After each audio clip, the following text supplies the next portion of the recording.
Hey everyone, welcome back to another episode of Fed Up with me, the eternal miserable one, Fed Up Gaz. Joining me today is Klaus from the Distortion. I'm looking forward to this one. So, how is it going this evening, sir? Everything is great. So it's 11 o'clock here in Sweden. So a lot of coffee but it's my time. I love this. I'm a night person, so it's fine. Yeah, the same. I find night times more relaxing. I can think, I can get more done, and yeah, definitely. Mornings are unholy evil things that should be banned. Um, Yes, forever. yeah, But definitely. the society is made. I don't know if you talk about A people and B people, Yeah, but in Sweden, you call A people more. They love mornings, and everything is done for them.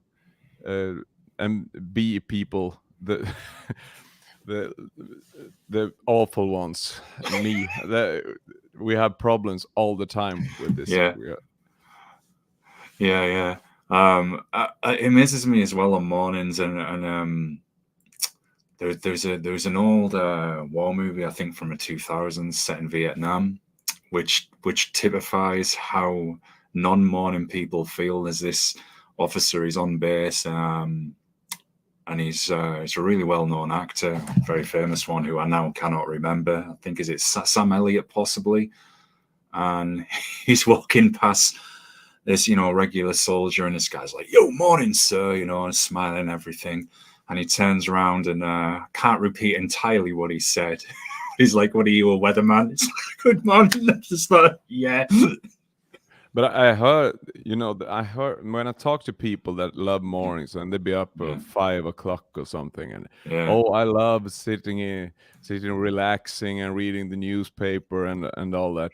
But I can't imagine because on the night time you are free. The day yeah, is done and it's just peace and quiet. On the morning, you say, "Oh, I have to do this, I have to do this, I have to do this." So it's most stressful uh, time of the day. But some people can relax that time. They amazing. Good luck yeah. for them. Yeah, exactly. Yeah, it's each their own. I can't, but yeah, some can, and it's yeah, it's amazing for them. But I've just always more naturally been a night person as well. So, you mentioned you have a story behind the actual name of your band, the Distortion. So, could you tell us a bit um about it?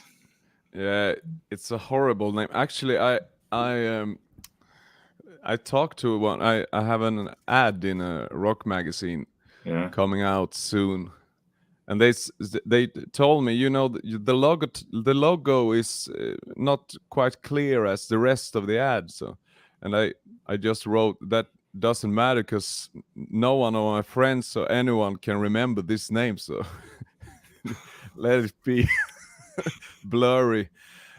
Yeah, actually, it's a strange story because when I was 14, 15 years old or something, it was always a band that Mm. had concerts on our school and a cover band, and they were called Alien Distortion. Ah. Uh, it it's my guitar teacher at that time. He has a special kind of humor, so he named Hmm. that band Alien Distortion. So I just think, yeah, this is kind of, this type of classical songs and stuff is called lieder in folk song, lieder in Leader. German. So yeah, and it's a lot of some German songs. So yeah, lieder distortion, that's the Mm. name. And I have Leader. tried to change it many times, but Schooner Records, the record label, about, can we take this name instead or this name? No, no, no, that's too. No, keep it. Yeah. So here I am. Yeah, well, it's funny when I first saw the press release before I even read any further. Would just on that name at first, I thought, oh, that's a grindcore band.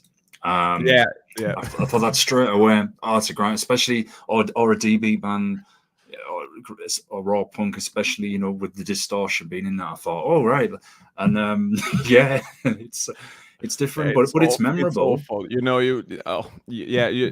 I should have named it. You know, Epica. About no, Epica is a real another band. But Yeah. you know, it should be some classical stuff. And I tried, but they thought we should go with this name. So here we Well, are. yeah, it's working, and it's one. I think it's one you certainly won't forget. So it works in All right, that great, sense. great. Thank you. Yeah. Oh, I thought what was interesting reading about you, Klaus, is it says in a press release you wanted to make music that's around, I guess, how you want to hear opera, fused with rock and heavy metal music. So, has that always been a strong passion of yours to do that?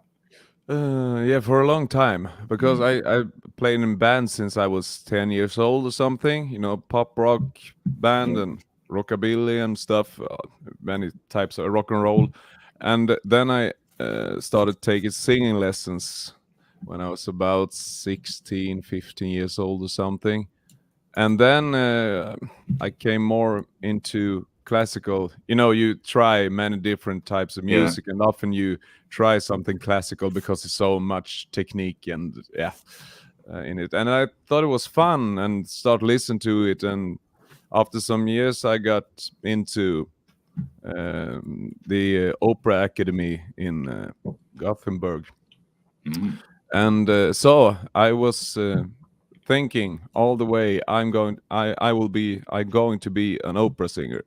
But I realized then, no, not only because I want to do different types of music. So I quit it after 2 years, I guess. Mm. But all the time I sing in these songs, I thought for, you know, the second track on the album, Auf den Flusse by Schubert, that was a song I sang very much when I started. And I think, oh, this is a gothic rock song because, you know, I think there should be guitars here and that. So Yeah. I just started thinking in those ways because that was my, in some way, the instruments. And, you know, if you come from the band world, your Yeah. musical references are there. So I started to, here should be. I just started thinking about it, Yeah. and in other songs too, there are many songs that I don't think in that way because they are, not so rock and roll and not so metal. But when you hear those elements, and Mm. this could be great with, a band. Mm. So yes, I I think, yeah, when I was listening through to the album, it brings that grandiose sound for sure. Makes me think of very, those big shows you'd see, stage musicals, live theatre. It has that nice partnership, which starts with, well, the classic opera, Don Giovanni, which is a great way to open it.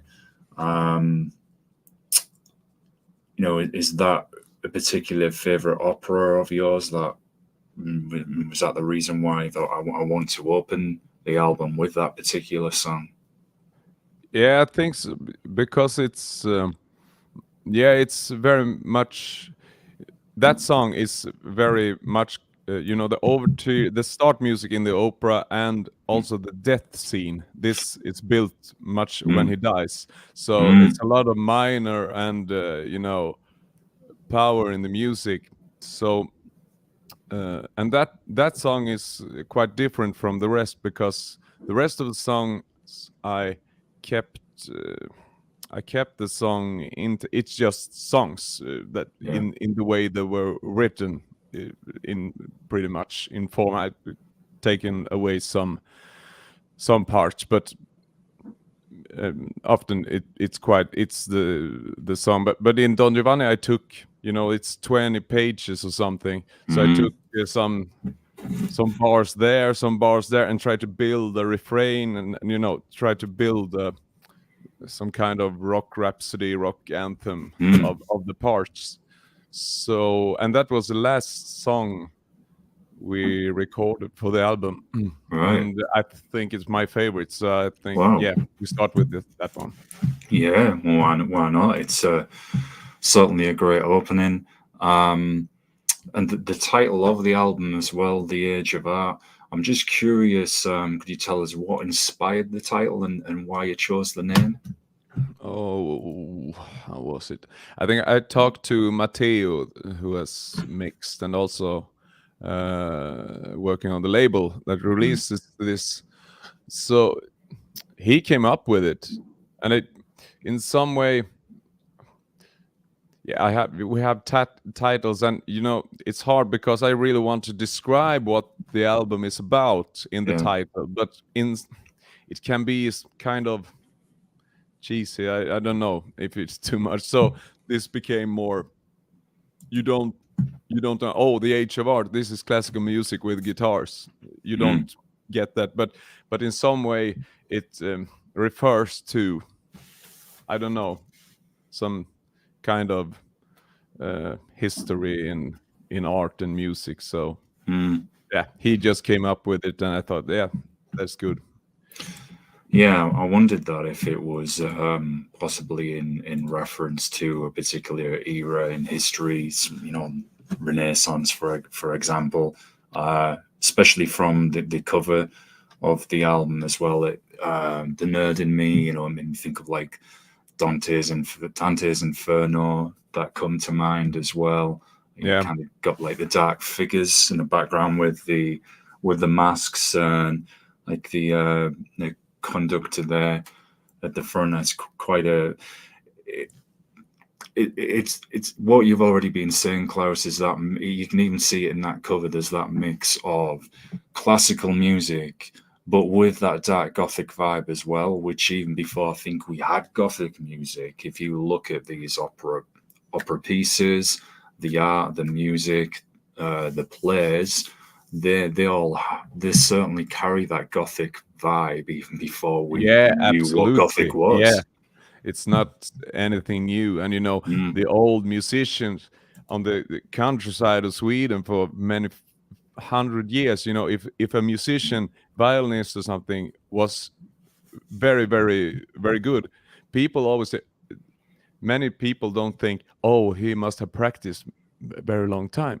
The one thing that people think, he has sold his soul to the devil or something else. Yeah. So it's always there. It's always there in music. Yeah, there's what was the classic tale. I mean, people have done documentaries on it. I think the blues musician Robert Johnson supposedly sold his soul at the crossroads, meeting the devil. All right, I'll sell my soul, isn't it, so I can become a great blues guitarist and singer. That's always been an interesting tale, and as you rightly said, it's one that keeps manifesting in different interpretations as time moves on. Paganini and Liszt, yeah, long dark hair, dark coats, yeah. So it's been there, and also it's in Don Giovanni, for example. It's written 18th century or something, but the history is the fairy tale is much older, and that's in much of these songs. They are written one time, 1 year or something, but they have a story often, or a theme or something that is much older. So when you talk about Dante and all that, I think everything is it's many 100 years of history in a way. Definitely. And I think even if we look outside of music, it's people will say it's kind of like the cycle just repeating. Just maybe in the fashion could be different, the sound of music could be different, but the core essence of it, it's kind of the same story or same principle, just being repeated in a different interpretation, which is a perfect segue into, and I'm going to butcher this, and I was learning German as well, so this is going to be embarrassing, Yep. No, Here's no, an no, no, example. no. Not at all. Yeah. Here's an example, everybody, why you should practice when you're learning languages. All right, goes. I'm going to demonstrate this for everyone Amazing. perfectly. Yeah. Here's how not to pronounce it. So, auf dem. I'm thinking now. I'm thinking in Italian and Spanish, fluisse, which is not said like that. Auf dem fluisse. Well, I've butchered it. What I found interesting is it says, you know, that this song it's got a romantic gothic vibe. Definitely, you can hear that. But this I found particularly interesting. Your interpretation. You know, you mentioned that you wanted to add a captivating dimension with the poet engaging in heartfelt dialogue with nature, bearing his soul amid the beauty of the natural world.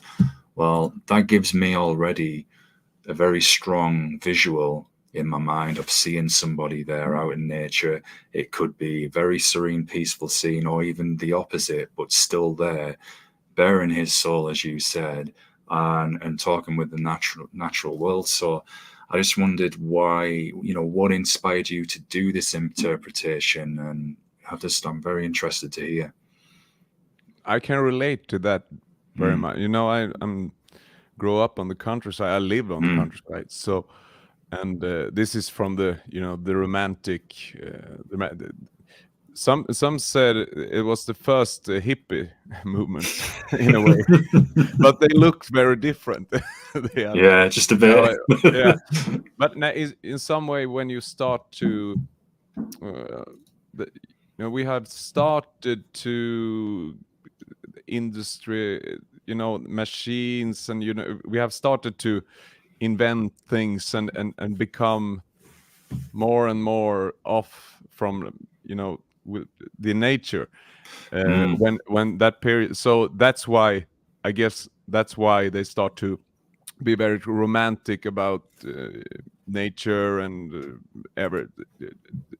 listen to what the birds say, and all this old folklore and folk stories. They start to be they start to collect those things in those ages, and in some way many coach yoga people or whatever, to peace your mind, and they always recommend you to go out in nature. So Yeah. I understand why he have troubles with the one he loves, so he goes out and try to handle it in some way in the nature. Maybe the right thing, best thing to do. Yeah. Well, you're right, man, because they do always say, or if you've got, say, kind of any worries on your mind, or you're seeking creative inspiration, to go and walk out in nature somewhere peaceful. The same if you live on the coastal Surrey, go and sit near the ocean or walk past the ocean, listen to the waves. And like we were just saying regarding Don Giovanni, that eternal kind of message and look is always constant in our civilization. So that's very interesting, because as I said, it provokes a strong image in your mind. You can see somebody literally in that quiet time, and particularly if they're going through some hardships, thinking, well, can I find some solace here? Can I think clearly, uncluttered from everything around me? Which good storytelling, and fits perfect for the style of music that you're playing as well. Especially with a romantic edge too. It's never a bad thing. The next track, I'm going to butcher this as well. Oh man, I read this more. I'm sorry. I Good. failed Sorry? in both. On when I started, I'm awful at languages. I have just trained and trained. I can't speak those languages. So when we had Italian when I studied opera, and I failed so much, and German and all. I'm not good. It's not my. But if you struggle, a Well, lyric you can learn. yeah, it's funny because the same with I feel like English has become kind of like the modern world's Latin, like the common language, Yes. and you can get people that sing in English from wherever in the world, and they'll be able to sing in the language, but then can't, understand English or speak it. And I kind of always view languages as different forms of music, just with different sounds. And I've been quite lucky in when I'm studying it, and then if I hear it, I can start to pick it up. And if I hear how you say the word, how you pronounce it, then I can say it. I won't be able to say it correctly first time. I obviously have to hear it. Problem with myself is I was starting to learn too many, which then got me distracted because I wasn't focusing on the key ones. Anyway, folks, I'm going to once again demonstrate that, I need to learn more on some languages. So, Cielo Cogliero, I just wondered again if you could tell us why in particular you felt you wanted to do the themes associated with this song. What influenced it as well. Actually, this was not much for the lyric. This was for I wanted a Vivaldi song, because Vivaldi always have this, this a typical harmony in the beginning, in the that is Vivaldi, and it's I think that will be great to use. So I just found this area that isn't that well known, but I think it was even it's this. I think this we can just record it as it is. So it is already. We have not changed parts or something. It's the area. So in some way, I thought that it would be much easier than many other of the songs on the record. It's a very beautiful song. And I thought this is this is coloratura. Da da da da da da da da da da. That I haven't heard that very much in progressive rock or operatic rock. So it will be fun to try it. Yeah. Why not? As I say, it brings in that extra dimension, and this is not to bash any of the symphonic rock and metal bands that are out there, and obviously the very famous ones.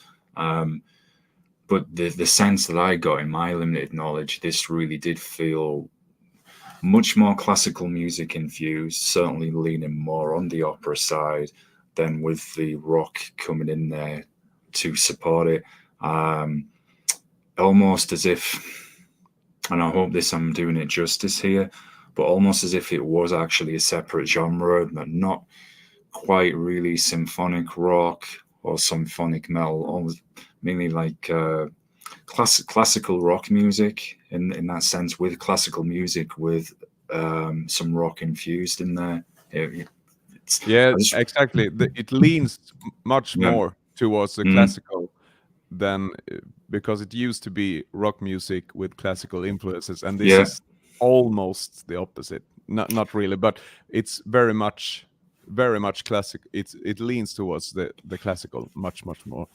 Has anybody else commented on that? I'm just wondering if they've heard that and what the reception has been like. Because for me, I found it quite refreshing for that reason, because it leaned more to the classical side. So it made it sound different to me. We are promoted. There will be some reviews now in November, 3 or 4 metal magazines. So let's see. But because I almost thought that we should send it to, but maybe send it to classical music magazine also, because as the record label said, it will be a difficult album to sell because it don't fit in to, it's the middle of nowhere in a way. But that's also, we try to find ways, and what people are interested in this, Mm, this niche. So, but I think it's very classical, so maybe. yeah. Hmm, It would be, now you've mentioned it, it would be really interesting to hear what the classical audience thinks of the album and how they react to it. Because yes. just in my limited musical knowledge of opera and classical music, but if someone said to me, right, famous example, Nightwish, right?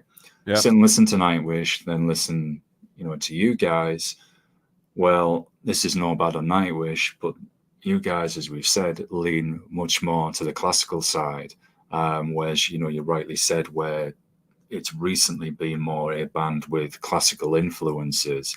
There's even the very famous death metal example, Septic Flesh from Greece, death metal, but with classical influences again. And this is the first. If so, there might be other bands out there for all I know that do this. I don't know. I haven't come across any, but it's the first time I've actually heard someone where it's leaned much more over to the classical side, and that's what got my attention. I thought, oh, this is interesting. This is, as I said, this is almost like its own genre in that sense. And it's not. It's both. It's a bit of a double-edged sword. It's a good problem to have when you don't quite fit in either, and then it can be a bit of a problem because people then don't know where to place you.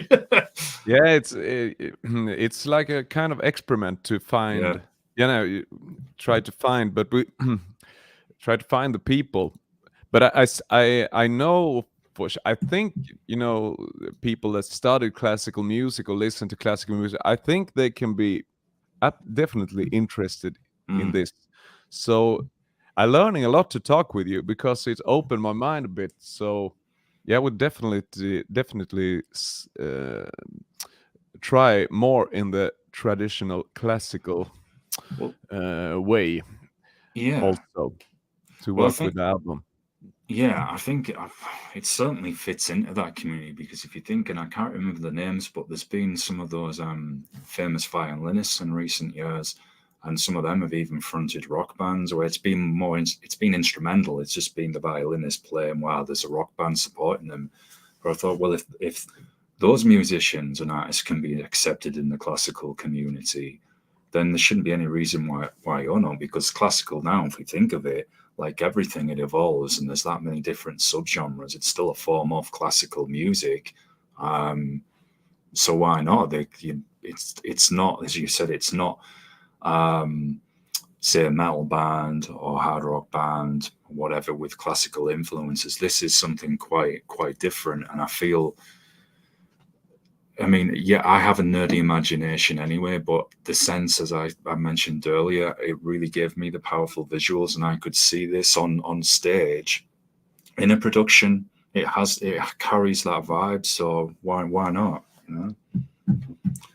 Yeah, thank you. Very interesting to hear. And yeah, people are open-minded nowadays. I think between genres, and it's not when when metal and rock music started. It's not, it's people. It's in all ages now, like classical music, and people are from 10 years to 100 or something.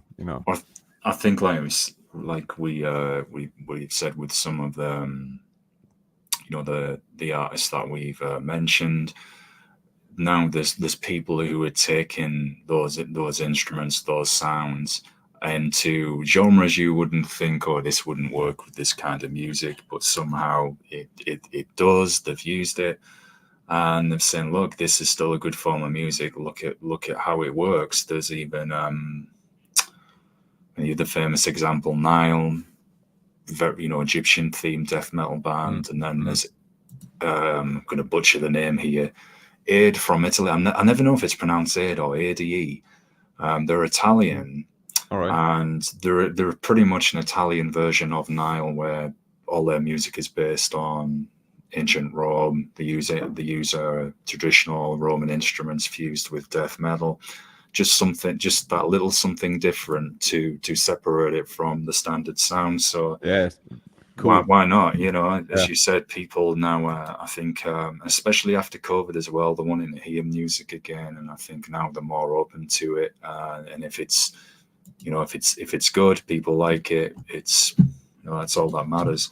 Um, we were talking a little bit about this song, off air when I was butchering the title once again, and that You would don't be, need to apologize. You well, it's know a lot of more languages than me. So a little, but but I did.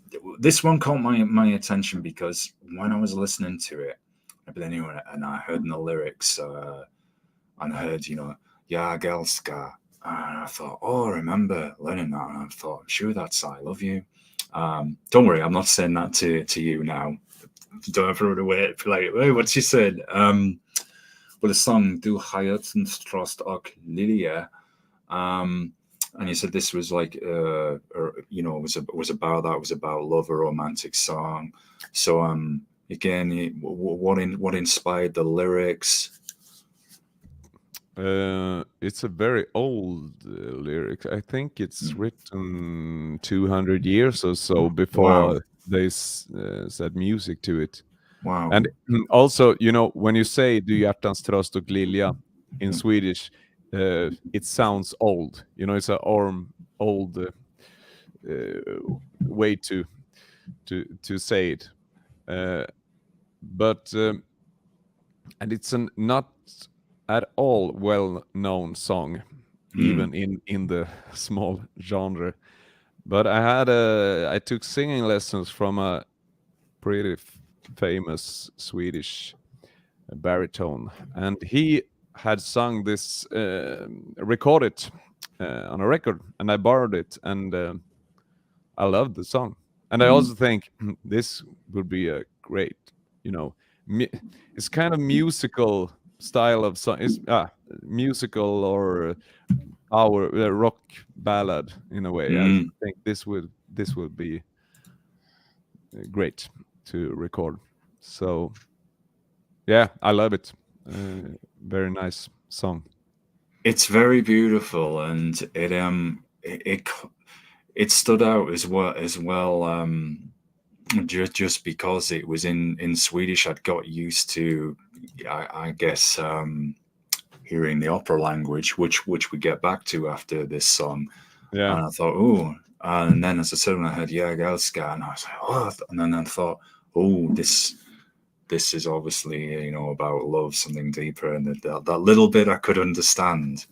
Yes, and also I was kind of, because this is in major. It's not, dark or something. A very light song. So I was figure if it's, but yeah, and can I do this on this? But yes, Yeah. yes. We have three minor songs in the beginning. Now a major ballad. Yeah. Yeah. As the fourth track would be great. Has when you did study opera, has that do you think that's made your musical arrangement and composition much better? Better but different. Yeah. Maybe in a way, because if you heard it's another musical language, and if you hear it so much in so many years, of course you have that reference, and maybe not so many people don't have that reference, so you maybe think, oh, this is cool, and this is that will be a sort of unusual in some genres, maybe. So I guess yes. And I'm glad for it. I think, like with other things in life, for example, in martial arts training, if you can if you can integrate something that is going to improve your craft and enhance it, then that's certainly not a bad thing. It's only strengthening your core.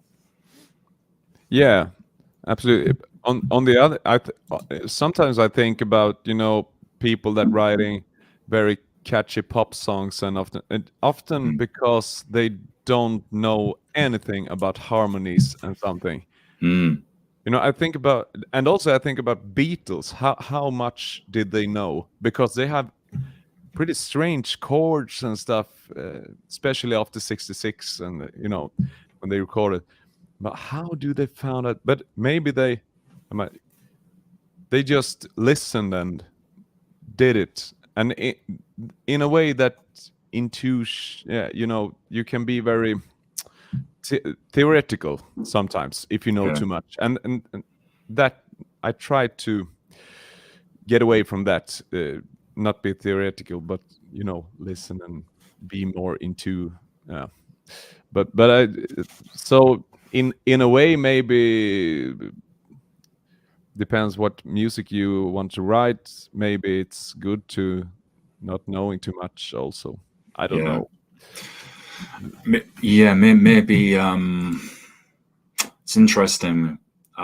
Interesting point you just made, Klaus. Other guests have said something very similar on past episodes. Um, the common answer that a lot of them say is usually that they try and go for a balance somewhere in a middle ground between the two.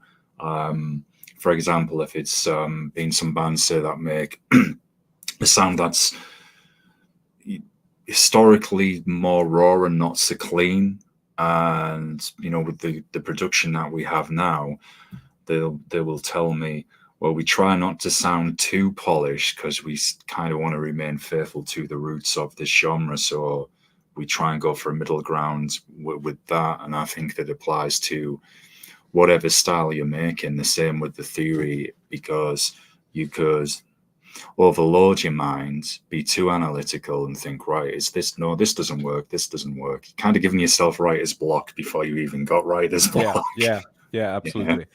On the other hand, you know, there are people not knowing and writing beautiful songs, but on the other Mm, hand, there are people that are knowing very, very much about music and are mm, analytic that writes amazing music. So, mm. yeah, It, it's it, different types of writing, I guess. yeah, it always makes me think. This is a guest made this point on their show. I think was it a band? I think that, yeah, it was a band recently that were from New York and that studied jazz at uni.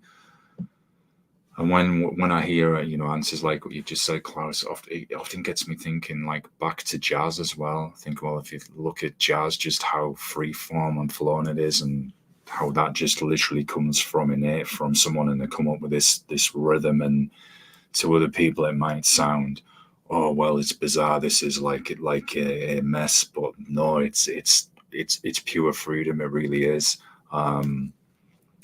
Just sorry, I'm just randomly nerding there. We'll get back to you the next back to your music. The next one, intermezzo, or intermezzo. This is an instrumental one, and it's, you said it's the only one composed by you. So was this one you just chose to do it in house? Yes, on the other, you know, on the other I've had, you know, arranged it and Mm, different chords and forms and you know, puzzle and but with this one, yeah, I thought we have a break in the middle of. I thought it was I saw what was it? The super flute, the magic flute of yeah. Ingmar Bergman. He made a movie, Swedish, Mm, and it's pause in it in the middle. So I thought, yeah, we have a kind of instrumental break in the middle of the the record somewhere. And I also had this. I did this melody when I get tired of singing when I was studying. So I sat in the room and just made it. And I thought, yeah, this could be kind of classical influenced instrumental rock song. So, but it took I did it, and it took many years to record it. Wow, Yeah, really? yeah, this just because I forgot it, and it Right. came up during the years. Yeah, this one and this one. I didn't do anything with it, but then I, yeah, start record it. Yeah. But the way it's been arranged, as I said, this, and as I mentioned earlier, with it leading more to classical music, it does come across as one of those interludes that you'd be watching in a play. You know, if you were watching a orchestra, for example, and have that interlude in their composition at times, gives me that impression as well. The next one, and this is a cover of Ave Maria, very very famous one, also Yeah, from I Schubert. think that's the most famous Yeah, song on the album. I think that one, that melody, that opening melody, and the vocals. I think that's just so universally known. Such a beautiful song. Certainly carries. I can hear the sorrow in it, the romance, everything in there. So was this another one? Would it be? Was this a? I've got a loaded question here. Was this a particular favorite of yours, and did you want to do an interpretation? No, actually, I hadn't thought about that song, but we because I think, yeah, this is a huge song. You know, rock band and everyone plays it. It has its own life.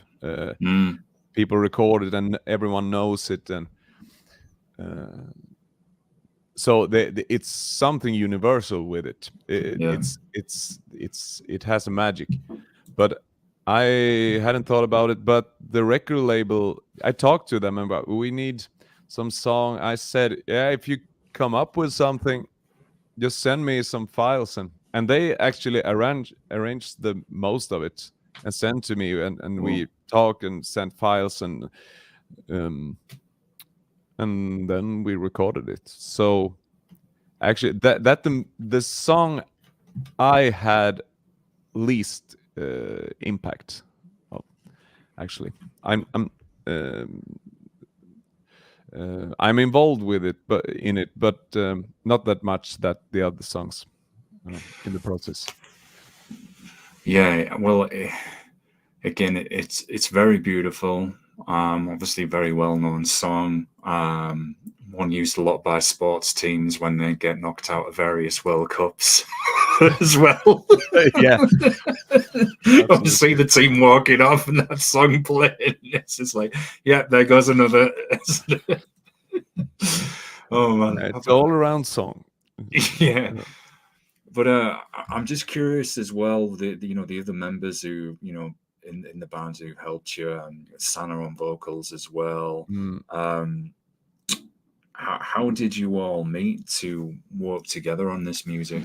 Yeah, this is quite. This is almost.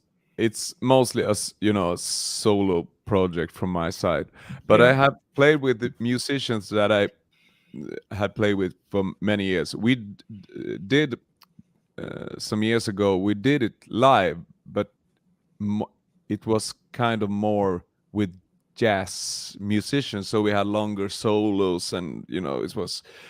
But Sail Corgoriero was like it is recorded, I think, and then we had some other songs. But then when I recorded, I wanted to be more unfree, more focused. So actually, we sent. So there are many Italian musicians, the label, and who mixed it. That so I recorded and we sent files, and they re-recorded. So I have recorded it here, but they re-recorded it and did things different, and we sent. So it's a very the recording have been very online. But I have tried it with real band and felt it, with the live thing we did. So yeah, and if I did, I will do it live also later next year, I think, when I and then I will use musician, yeah, from here, of course. So I think it's pretty good to been able to use different people also. Yeah. So So interesting. it gives you kind of the best of both. You've got that creative control, you know, when you're writing, working alone. Then you've got musicians that you can play with live as well. Yeah, if I had a picture, this Yeah. is how it should sound, it had been easy to record it. But I have changed my mind, change, and no, this way, no, this. It had been searching so much for how it should sound. So it hadn't been possible to, we meet on Friday and record this album. Impossible, Yeah. because I have to no, not in that way, and try another thing. And it would be easier now, because now I think I have find find the way. So next album, I think I will record in another way, and maybe It- more in place. So with that said, is that something that you are going to keep doing with future albums as well? Find different ways to record, and is that from a sense of just wanting to evolve and keep doing things a little differently? Yes, absolutely. So I'm in next album. I thinking about doing it more pretty quick, and I have demos and stuff, so we just meet and record. But we'll see. Curious already. But that's good, because it stops you from stagnating, keeps the creativity going. It's not always the same thing that you're just recycling then. So it's certainly a good thing. The next track on the album is "I Will Not Cry," and I just wondered if you could tell us a little bit about that. Yeah, it's a German song, original. Oh, what's the name of it? Ich grolle nicht. Ich grolle nicht. Yeah. Mhm. And I translated it into English in a way. So I had a mind. I had an idea. We did it live also, and then I said I just put it into Google Translate, and we sang it. It was not really true, but that was yeah. So yeah, I thought it was enough with German lyric. I think we do and it's kind of 90s indie rock kind of style that I listen to much in those. I've listened to that kind of music much. So yeah, it's a kind of different, but it has those some metal guitars and stuff. But it was kind of we do a indie rock song of it. Yeah, it's got that little bit of a different feel. As you said, I noticed that when I was listening. So, the next one, Dido's Lament. Again, could you just tell us a little bit about the process behind that, in terms of the lyrics? It's such a beautiful song, I think, and this was easy when I heard it. This is a Nightwish song, Right. Well, I'm showing my lack of knowledge on Nightwish, aren't I? This could have been a Nightwish song, I felt.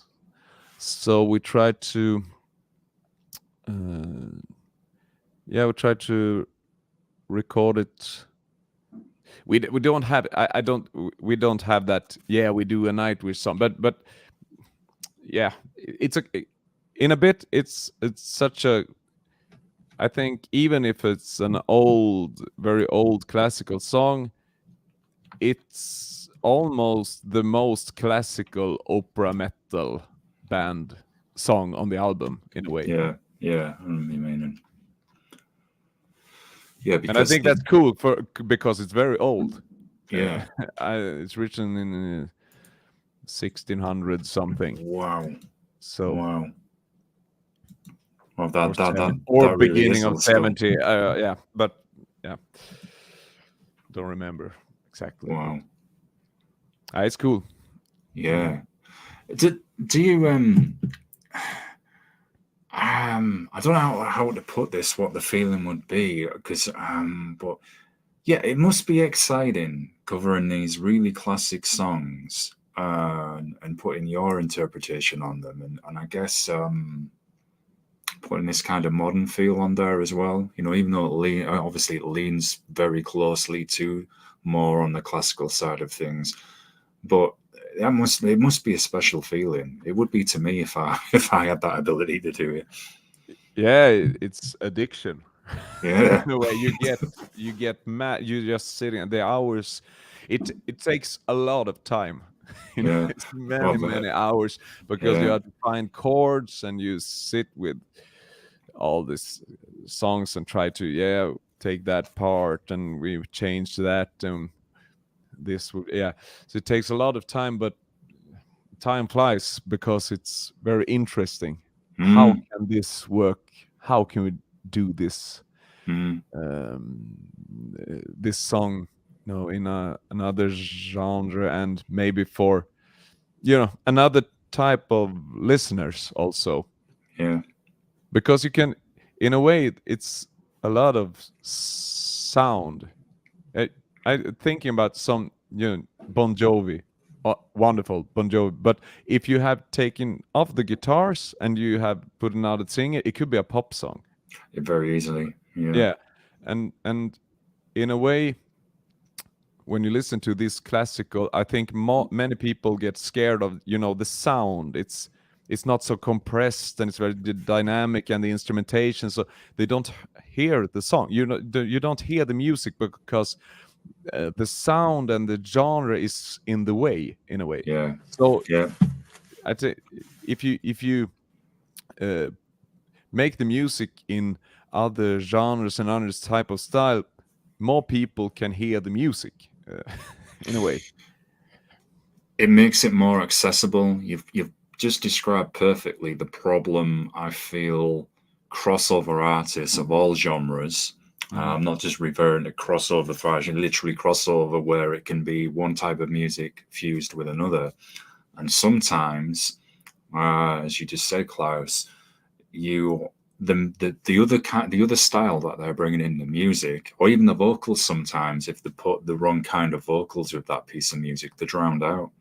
You can't hear them so well. It could be, oh, hey, we're influenced by jazz, for example, as I mentioned earlier, but then you can't hear the jazz because the guitars could be too heavy. They'll drown it out. The same with the vocals.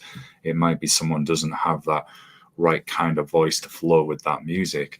And it's a shame because it's not that the ideas are bad. There's just been sometimes the wrong kind of composition and pairing or structure, and then that's a shame because it doesn't do it justice. No, and also the mix, because it's a lot of going on in this music, this kind of music. A lot of things happen in the piano and in the instruments, and we are not used to hear so much information. Yeah, in a way, yeah, it's chords, melody, rhythm, in a way, but there's is so much going on, and you have to that's also a part that takes a lot of time. What instrumental thing, what is important, what should we take away, and which instrument is the most important that lifts this mostly, and you just try and error, yeah, this one. So it's highly technical, as you said, but although it takes a lot of time, and thankfully that time passes fast for you because it's enjoyable. But and frustrating, but mostly enjoyable. yeah. Anything very highly technical minded, whatever it is, always is. It's never a smooth ride for sure. But I'm just wondered what do you think it is about classical music when it's paired with other forms of music, not just rock and metal? It's just something I've noticed on the little that I've heard, that it really adds. Maybe answering the question as I ask it, it just adds that kind of really powerful atmosphere. The sounds, the effects, like something really larger than life, I guess. And when you hear those instruments as well, even if if a cello, for example, it instantly grabs your ears and it stands out. And is it because of the historical nature with it, what it was based on, a lot of these powerful emotions, events, and history, and at that time they had to make it more alive, I guess, for the audience. I just wondered what your thoughts are. Yeah, it's interesting because you think it's. I also feel it's powerful, and Yngwie Malmsteen, more is more. In a way, yeah. And I think about if is it the music as it is, or is it because we refer to all this something historical or something because we all have heard it. So is it the music in itself, or is it? I guess it's both, maybe, because you hear this is from another time, or this is something else. But that's what I like with classical music and opera. Often it's extreme music. It's it's when it's huge, it's huge. Yeah. It's certainly the extreme music of its day. It makes me think as well of those classic movies you see on TV sometimes, and a guy will oh no, I can't. I don't. He turns on. No problem. I'm going to describe it. It's to people. He turns on some kind of musical play. That's the best way I can describe it. But you hear, like, it'll be Strauss that'll come out, for example, something like that, and you hear all these powerful rhythms put together, instruments, almost like the guitar solos of that day in a way. Yeah, absolutely. And it's loud, and I wonder as well if it'd have been interesting. I'm sure I haven't studied it, but just what people were saying about that music when it first emerged, because although it's got the kind of refined edge to it, as you said, it's still very loud. It's very powerful. It's got lots of very strong, heavy, extreme rhythms as well. If people then maybe thought, "Whoa, this is too extreme for me," in a way, at the initial stage of it. Yeah, but when Stravinsky, Rite of Spring, I think it was a fight. 1 minute, I think it was 1 minute or something. People start to fight and get angry because it was so modern. Yeah.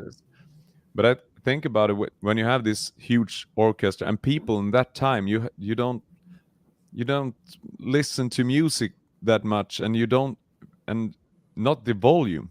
You have one instrument or something, someone played on the street or something. You are not used to this. It must have been amazing to get into that and listen to hundreds of people. That kind of massive. It must have been. You can't have heard anything like that if it was your first time. It must have been amazing. And it gives me I'm nerding here, isn't it?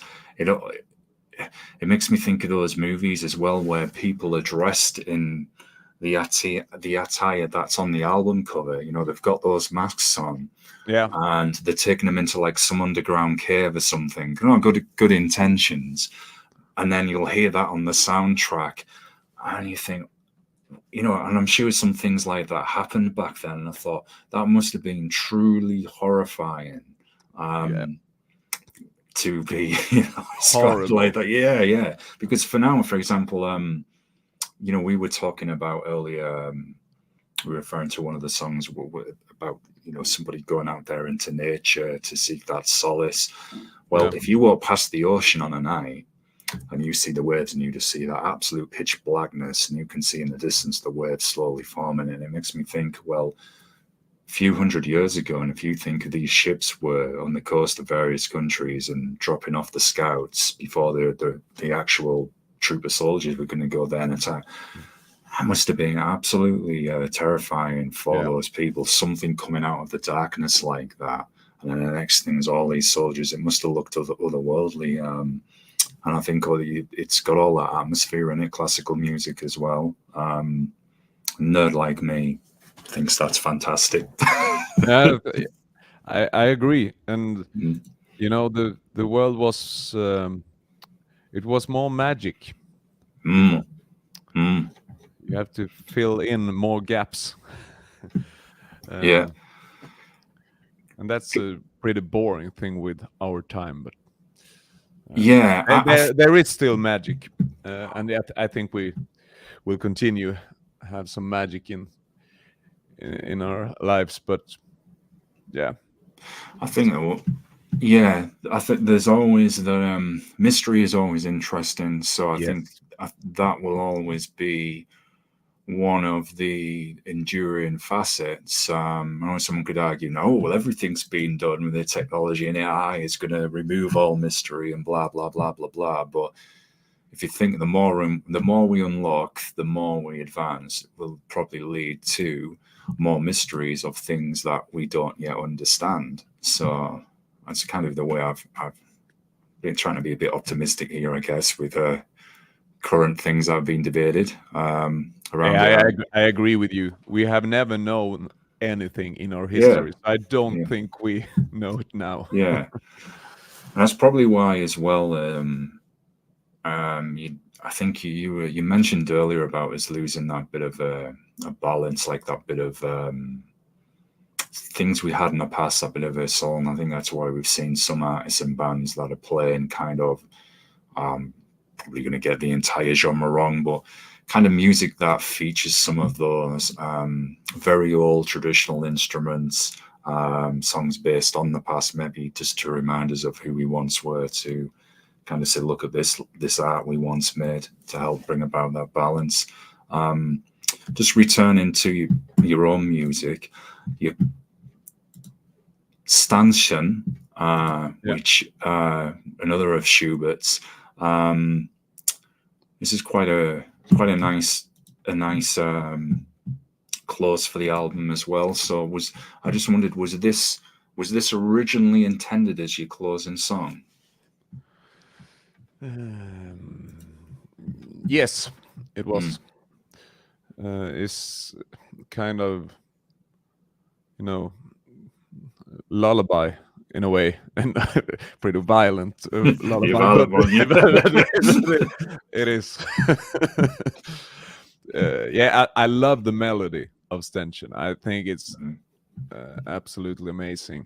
So yeah, we struggled with that one also. In a way, I thought I thought of it, maybe do it instrumental at first, but there are so many instrumental versions already that are amazing, so we have to do it. So we did it that way. But I actually checked my demos for this album, and I think there are 7 or something that we didn't use. Wow. And I don't know why, because I listened to it and I thought, this is, can be, but they are not finished. They had to be work with it more. But yeah, Stention was also pretty late one. I think was To Decide, one of the latest. Yeah. And I noticed as well. Well, maybe you could put those unused songs on a future, album or EP. Yeah, definitely. I have, yeah, and there are some songs also that can be. I've listened to it, and yeah, this kind of isn't on this album. There are styles and things that are not represented on this album, so it feels fun to make another one. Yeah, and you know what? Is that what I wanted to comment on earlier? And sadly, my memory evaporated. I loved reading when it says on the Bandcamp page as well. I want to make opera arias and classical songs the way I want to hear them, and I thought, yeah, that really does give you such an insight into the age of art. As we said, yes, it leans more to classical, but it has the rock edge in there as well. So as I said, it's like it's not like the symphonic metal bands that we're used to hearing that will have the classical influences. We said earlier, this is classical music, but I feel that contains rock music as well. And I just thought that was an interesting statement that I read from you on the Bandcamp page. I thought, yeah. Thank you, and it's true. I actually I haven't thought. Obviously, this is not a very commercial album or something. I have only have in mind to make an album I want to hear. That's the only thing. So, yeah. Well, they always say, isn't it, do what you love. And if you put your passion and love into that art and it grabs you, then hopefully that will resonate with other people as well. They'll see that, they'll hear it, they'll recognize it. Just realized I'm stating something obvious there, because of course if release sometimes, I'm not really feeling this. I'm going to be like, well, what's that? Like, almost like, but I don't know, board jazz composition, the trumpet. Yeah, but yeah, it's not for everyone, but Yeah. it has. You don't need to be. That's the beautiful thing. I think some people hate some music and some people love some music. That's the beautiful thing of it. Well, yeah, exactly. Everything is subjective, and it's also nice to be different. It's nice to not quite fit in and have something that gets people thinking, that gets them really listening, where this is different to what I'm used to hearing. It doesn't quite sound like this, so I have to listen a little more closely. It's not a bad thing, and it certainly, I feel, helps artists, bands, and singers stand out when they have that approach, because it's difficult now because there's so much of everything, and everything is being done as well. It's like, oh, I'm going to come up with this idea and I'm going to do this, and find out, right, there's 900 million bands have already done that. So it's a difficult one. That's exactly how I feel. I have, I have to do something that it's needed in a way, and it's needed for me at least. But this could be this is something that I feel is worth put a lot of time and to record. Because this it's a kind it floats somewhere in the middle of everything. I notice it sometimes with EBM music. It's not that they ain't the great gothic fields there and that there's no good singers or anything, but sometimes when I listen to various EBM bands, they start to sound the same. Not all of them. And then I'm like, well, this just sounds, say, like, whoever I was listening to.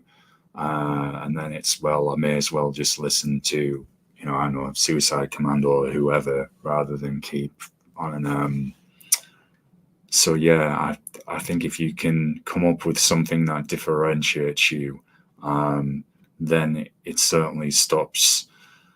It helps you be more unique and stand out as well, and then you don't get lost in the shuffle.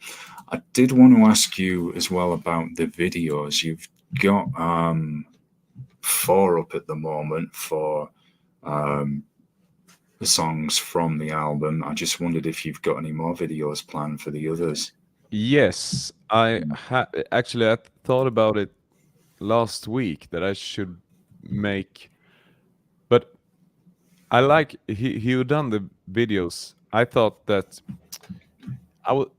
it has to be. I thought of making just a lyric video or something, but I think let's make a video that maybe it's not really what the song are about, but it's something. It's an artwork. It's an art project of its own in a way, and I like his style. It suits the songs, but some of the songs, the Swedish one, Du hjärtans tröst och lilja, and Intermezzo, I actually think I will do myself, because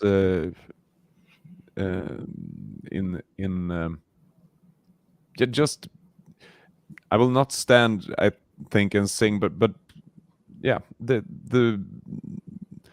mountains and just go out filming beautiful things that fits into it. I will not have videos for everyone, but I think Dido and Du hjärtans tröst and Intermezzo, I think I will do videos. They've all got that really they've got stunning, beautiful imagery in them, and they're almost they're like mini movies, which goes well with the kind of music that you're playing as well. And as you said, even just filming some beautiful scenes of nature for the other songs would flow perfectly. I think they can be more. They are not so. They can be more light in a way, just need to be this huge, goth castles and stuff. It's funny you mentioned that. I've recorded a horror movie off TV, actually, on DVR called Castle Freak. All right. It just made me think of that when you mentioned it. I thought, said it was a gothic horror. I thought, okay, I'll record that, see what it's like. And now when you're talking about it, I start thinking of something completely. But have you seen the site where you can buy castles? No. It's a site where these castles in Europe are for sale, and there are millions and millions of. But you start to think, who have lived there? Who have built it? They are enormous castles that you can buy for. Millions and millions of. Well, on one side, on one part of me thinks, right, if anyone normal could afford it, yes, up there to own something like that, all the history and everything, great. And then I've got this scene in my mind of, so you buy one of them, and I know that the representative, the guide, whoever's, here you are, sir, you're the new owner, or you're the new lord of this castle, whatever, and starts telling the history, and you start to sense that really bad atmosphere, when you sit there, I thought, no good things have happened here. Back here, and back in the day, hundreds of years ago, is the torture chamber. And it's like, oh, nice. This part is haunted. You may hear some. I think that there's a lot of bad history in those castles. And also, I live in this castle. I thought of it, you get up in the morning and to leave, find the family, and I saw once. It was a fantasy movie I was watching, only from a few years ago, and it was a British movie. And those gaffes that sometimes do on period pieces where a modern ship will all of a sudden come into the background, or the famous one I think was in Game of Thrones with the Starbucks coffee mug. Yeah. And it just totally ruined. Well, they had this guy who was stood on top of a castle, supposedly. then a lot in the background you could see all the modern railings they'd put on there and just Oh, put in backgrounds. no. I'm like, you're supposed to be convincing us like this was 15th century or wherever, and I'm like, no, it just looks like really bad LARP. Yeah. And the thing what made it even funnier was he came across as the only classically trained actor in the entire movie. The rest were really terrible. So he's on the top of this supposedly authentic castle with the authentic historical setting around it, giving his best kind of Shakespearean-esque lines, really hamming it up. And you just saw the modern buildings in the background, the railings. And I'm like, didn't anyone think to edit that out or maybe move the camera to the other way? Because I thought you've just ruined that entire scene. Tight budget. Yeah, exactly. Bro, I thought you might as well just had it in the one room and maybe you had the drama set there. That would have worked. Yeah. It must be so hard because it happens in the most, the biggest movies. It's always something. It has to be, impossible. Well, I think as well, it's all when they say they're gonna shoot a scene, say near the ocean, and the ocean is in the background, and they'll go in a quiet time of day when I think the chance of modern ships passing in the background is a minimal thing. We're all right, but of course it would happen to us. I didn't really think we're going to shoot this video. We're going to set this around, say, 18th century France. We'll have everyone in the costumes for the video. All looks authentic, it's great. And the minute you start filming, then someone's going to walk in the background in modern clothing. Some those things always happen. It takes so much time to make a movie. It's take forever. They do over and over. So there will be things happening. Yeah, just for those few little minutes as well. I just wanted to ask you quick before I let you go. If you weren't making this kind of music, and I know you mentioned you'd played in bands as well in the past, what other music would you like to play?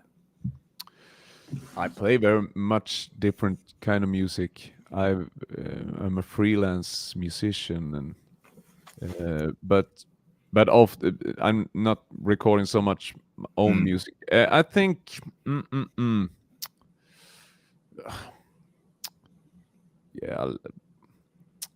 I like very many types of music, but maybe Swedish ballads. Folk music, Swedish ballads, and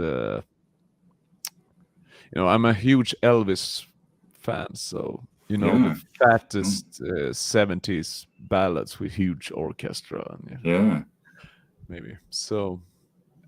There's so much. I love many types of music, so I don't know actually. There's anything as long as you're playing music, yeah. That's the beauty of it. It's funny because whenever anyone asks you, "Oh, what are your favorite bands? Or what are you listening to?" I always say, "You ask me next month, you'll get a completely different answer." Yes, it always changes. Absolutely. It's like they'll be like, "Oh, well, you can be listening to say heavy extreme music." I say, "Yeah," but next week it could be different next month because it's all on your moods, and that's the beauty of it. There's something there for everything. I always say you have your favorites. That's kind of like your base, and you say there might be one genre that you really resonate with. That's your favorite, but then there's so much else as well that you go to that fits that mood. So it's constantly changing. Yeah, and sometimes you have I need to listen to really heavy, dark music, and some days you are just feeling great, and I won't destroy this day with this music again. Then you have to listen, because then you move into something else. So today, something lighter and happy, and so it's up to your mood. Yeah, it's like on when I've talked with friends about scenes in movies, say it's a historical thriller or something like that, and I'll say, look, a brutal death metal song would not fit this scene. It's not going to go with it unless there's a battle. It's not if someone's. So you need something different, so it really conveys the emotion and everything that is happening there.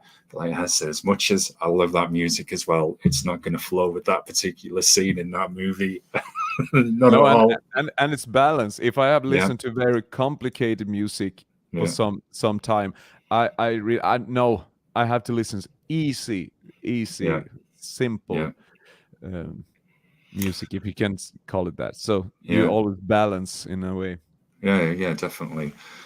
Well, Klaus, I found this a very interesting conversation. I've really Yeah, enjoyed. me too. I've learned a lot, and Likewise, thinking likewise, about it. Yeah. man.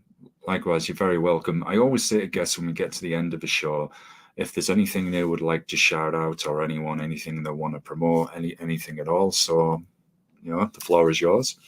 Oh, you can take a listen to the album if you want. Definitely, And folks. if you don't like the first 2 or 3 songs, you don't have to continue. But if you like them, continue.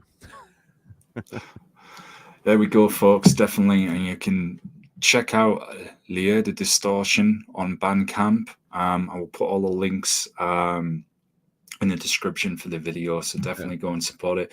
If you're a fan of classical music or rock music, or you want to hear something different, then go take it a listen and support Klaus's music as well. You can get the album from Bandcamp. It's on there.